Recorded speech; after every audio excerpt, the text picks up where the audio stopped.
నమస్తే. నమస్తే. ఏం పేరు? కృష్ణ నా పేరు. ఏం చేస్తుంటారు? నేను టైలరింగ్ చేస్తుంటా. అన్న మరి ఇప్పుడు దగ్గరలో పార్లమెంట్ ఎన్నికలు వస్తున్నాయి. సో మరి సార్ ఎవరికి గెలిచే ఛాన్స్ ఉంది ఇక్కడ? ఇక ఈ పాలమూరు పబ్లిక్ అయితే ఇక్కడ ఎంపీకి ఎవరు నిలబడినా కూడా మేము వేసేది రేవంత్ రెడ్డిని చూసి వేసాం తప్ప ఎంపీ క్యాండిడేట్ ఎవరు అనేది కాదు.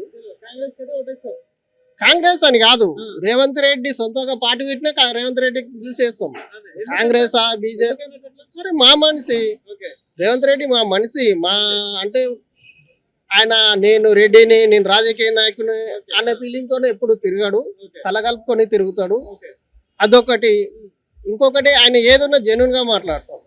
ఇప్పుడు టిఆర్ఎస్ గవర్నమెంట్ ఎన్నికైన తర్వాత ఫస్ట్ టైం ఖాళీ గవర్నమెంట్ రన్నింగ్ చేయడానికే 3 నెలలు 4 నెలలు టైం తీసుకున్నారు. కానీ ఈయన తీసుకున్నారు. ఇప్పుడు ఈయన ఎక్కిన తర్వాత కేవలం 2 నెలలు కూడా కాలేదు, 4 పథకాలు అమలు చేసిండు. మీ విమర్శలు ఇడిచిపెట్టండి. ఇప్పుడు మురిగే కుక్కలు వస్తూ ఉంటాయి, దానితోనే మనకు అనవసరం. కానీ ఈయన చేసే పని జెన్యున్ గా ఎంత ఉంది అనేది మనకి ఇంపార్టెంట్. టికెట్ అంటారా, టికెట్ కాంగ్రెస్ పార్టీ ఇష్టము, అది ఎవరికని ఇయ్యని. కానీ పబ్లిక్ ఇష్టం మేరకే పని చేయాల్సింది, అదైతే తప్పదు. ఏ క్యాండిడేట్ కి టికెట్ ఇచ్చినా అదైతే తప్పదు. కాబట్టి మేము రేవంత్ రెడ్డిని చూసి ఓటేస్తాం. సెంట్రల్ లో మరి ఏ గవర్నమెంట్ వస్తే బాగుంటది అనుకుంటారు? సెంటర్ అంటే ఇప్పుడు ఒక్కొక్క ఏరియాకి ఒక్కొక్క అభిప్రాయం ఉంది. నేను చెప్పినా కదా, ఇప్పుడు మేము మా రేవంత్ రెడ్డి మాట మేము చదువుతాం, అది మా ఇష్టం. ఇంకా మా ఎంపీ ఎలక్షన్స్ అంటే ఇప్పుడు సెంట్రల్ గవర్నమెంట్ కి డిపెండ్ అయి ఉంటది కదా. అది మన ఒక్క రాష్ట్రమే ఎంపీ సీట్లు రావడం వల్ల డిసైడ్ చేసేది కాదు, అది దేశం మొత్తం డిసైడ్ అయ్యేది. కాకపోతే కొంత ఏంటంటే ఈ హిందూ తత్వం బట్టి మనము బీజేపీకి వేయాలి అది అంటారు. ఓకే, హిందూ తత్వం ఎవరు లేరు, ఇప్పుడు కాంగ్రెస్ లో హిందువులు లేరా, వేరే పార్టీలలో, అన్ని పార్టీలలో ఉన్నాము. కాకపోతే మారాలని కోరుకోవడంలో తప్పులేదు, కానీ మన ఒక్కరి వల్ల అయ్యేది కాదు కదా. కాకపోతే ఇక్కడ మేము మొన్న ఏం చేసినాము, లోకల్ ఎలక్షన్లు అయింటే అసెంబ్లీ ఎన్నికలకి మేము ఏ పార్టీ కార్యకర్తలం కాదు. కాకపోతే ఇక్కడ ఒక రాక్షస పాలన ఉండే, మేము జెన్యున్ గా తిరిగినాము. తిరిగితే ఏమైందంటే బీజేపీ ఓట్లు మెయిన్ గా బీజేపీకి పడకుండా మేము డైవర్ట్ చేసినాం. దాన్ని ఎట్లా డైవర్ట్ చేసినాం అంటే కాంగ్రెస్ వాళ్ళు కాంగ్రెస్కి వేస్తారు, బీజేపీ వాళ్ళు బీజేపీకి వేస్తారు, టీఆర్ఎస్ వాళ్ళు టీఆర్ఎస్కి వేస్తారు. కానీ ఓట్లు చీలిపోతే అవతల గెలిచేది రాక్షసుడు, అట్లా చీలనియకూడదని ఇతల ఉండేటోడు కూడా మనోడేరా నాయన. అట్లా ఏమి కాదు, మతతత్వ గొడవలు అస్సలే రావు. రేవంత్ రెడ్డి ఉండడం వల్ల, ఈడ ఎన్ఎం శ్రీనివాస్ అన్న ఉండడం వల్ల, ఆయన ఫస్ట్ బీజేపీకి ఉన్నప్పుడు సొంతంగా అట్లనే మేము సపోర్ట్ చేసినాము. ఆయన మాకు ఏం ముఖపరిచయం కూడా లేదు, ఓట్లు వేయించినాము. ఈసారి కూడా అంతే, ఎన్ఎం శ్రీనివాస్ రెడ్డి నిలబడినంటే మేము డైరెక్ట్ గా తిరిగినాం, కండువాలు కప్పుకోలే, ఏం ఇల్లు తిరిగి సేవలో చెప్పినాం ప్రతి ఒక్కరికి. మతతత్వం అనేదే రాదు కాంగ్రెస్ రావడం వల్ల, ఇది అంత ఉట్టి బూటకము అని. సెంట్రల్ లో చూసుకుంటే బీజేపీ ఇచ్చే స్కీమ్స్ ఎట్లా అనిపిస్తున్నాయి అంటే బాగానే ఉన్నాయంటే? అంటే ఇప్పుడు ఇంతకు ముందు రాక్షస పాలన ఉంది, సెంట్రల్తో ఈయన కలిసిమెలిసి తిరిగి పథకాలు తెస్తే కదా. సెంటర్ పథకాలు ఏమున్నాయో మనకు తెలియనికే, ఆయన పథకాలే తెలియలేదు, సెంటర్ పథకాలు మనకి ఎట్లా తెలుస్తుందండి? ఎంపీ అసలు ఆయన ముఖం తెలియదు, ఆయన పేరు తెలియదు మాకు. మహబూబ్నగర్ ఎంపీ ఆయన పేరే తెలియదు ఇప్పటి వరకు నాకు. నేను అప్పుడు నిలబడిండు, అప్పుడు ఓట్లు వేసిండ్రు, గెలిచిండు, పోయిండు, అంతే తప్ప మళ్ళా ఇంతవరకు ఆయన ముఖమే తెలియదు.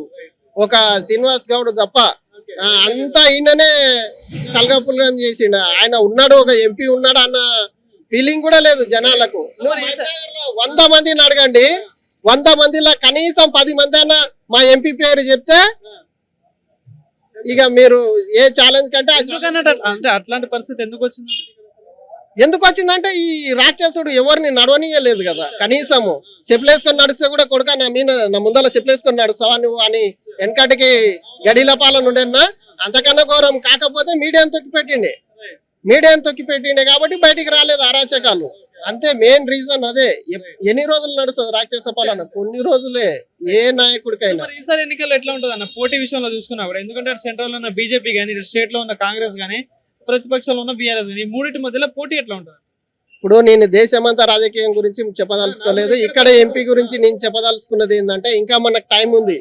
ఈడ ఎంపీకి మనకు మంచిగా ఓట్లు వాడాలి, గెలవాలి అంటే ఒక్కటి రీజన్, ఈయన గల్లీల రోడ్ల విషయంలో, గల్లీల మోరీల విషయంలో, పేద పబ్లిక్ కి రేషన్ కార్డుల విషయంలో ఫోకస్ పెట్టలేదు. ఏది టీఆర్ఎస్ గవర్నమెంట్ కాబట్టి బొందబెట్టిండ్రు.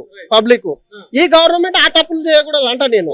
మెయిన్ ఏం చేయాలి, గల్లీలో రోడ్లు మంచిగా చేయాలి, గల్లీలో మోరీలు వస్తున్నాయా లేదా, వాటర్ వస్తుందా లేదా. ఇప్పుడు ఏ దానికైనా ఒక బీదోనికి హక్కు, వాని హక్కు గురించి కొట్లాడాలంటే వానికి తిండి ఉండాలి, ఓకే ఉండాలి. అరే తిన్నీక నువ్వు రేషన్ బియ్యమే ఇవ్వకపోతే వానికి శక్తే లేకపోయి కొట్లాడడానికి ఆడొస్తాడు. అట్లా లేకుండా చేసింది ఈ రాక్షస పాలన గవర్నమెంట్ ఇంతకు ముందు. మళ్ళా అందుకే దాన్ని బొందబెట్టినాము. ఇప్పుడు దయచేసి మీరు చిన్న చిన్న విషయాల మీద ఫోకస్ చేయండి. ఏంటివి, మోరీలు, గల్లీ రోడ్లు, గల్లీ మోరీలు, గల్లీలో కరెంట్ కరెక్ట్ వస్తుందా లేదా, వోల్టేజ్ ఎక్కువ తక్కువ వచ్చి టీవీలు కాలిపోతున్నాయి, ఇక మోటార్లు కాలిపోతున్నాయి, చిన్న మోటార్లు ఇండ్లల్లో ఉన్నాయి. చిన్న సమస్యలు చూసుకుంటే మళ్ళీ తిరుగులేదు. సమస్యలే మాకు పెద్దవి సార్, మేము చిన్నోళ్ళము, మాకు పెద్దది, మీకు చిన్నది కావచ్చు. ఆ చిన్న సమస్యని మీరు పట్టించుకోరు కానీ మాకు చాలా పెద్దది అది. ఆ చిన్న పని గురించి ఒక రోజు పని మానేస్తే ఒక 500 లాసే కదా. మరి అదే అర్థం చేసుకోవాలి గవర్నమెంట్ అంటున్నా నేను. చిన్న సమస్యలే ప్రాబ్లం సాల్వ్ చేయాలి ఎప్పుడే ఏ గవర్నమెంట్ అయినా. ఇప్పుడు బంపర్ మెజార్టీతోనే ఎంపీ గెలవాలంటే మెయిన్ గా చెప్తున్నా, చిన్న సమస్యలు చాలా ఉన్నాయి. మేము కౌన్సిలర్లను అడిగితే ఏమంటారంటే, పైన నుండి బడ్జెట్ రాంది నేనేం చేయాలి, పైన నుండి బడ్జెట్ ఇవ్వండి నేనేం చేయాలి, నా చేతులు కట్టేసిండ్రు, నా కాళ్ళు కట్టేసిన అని మా కౌన్సిలర్లు అంటారు. మేము ఎవరిని అడగాలి, ఇంకా కౌన్సిలర్ ఇట్లానే గవర్నమెంట్ ఇడవకపోయి మేము ఎవరిని అడగాలి, ప్రజలు ఆగమైతే. మరి అదే మేము ఆగమైనందుకే ఈయనను బొందబెట్టినాము. ఇప్పుడు ఓటుతోన బొందబెట్టడం అంటే మా హక్కును మేము వినియోగించుకున్నాము. ఇంకొకటి, జెన్యున్ గా తిరిగినాం మేము, ఏ పార్టీ కండువ కూడా కప్పుకోలేదు. జెన్యున్ గా ఇల్లు తిరిగి ఈయనకి మళ్ళా ఓటేస్తే మనం ఇంకా నాశనమని ఇల్లు తిరిగి నా శాతనైన కాడికి 100 ఓట్లు వేయించిన సార్. నా శాతనైన కాడికి 100 ఓట్లు కాంగ్రెస్కి వేయించిన. Thank you.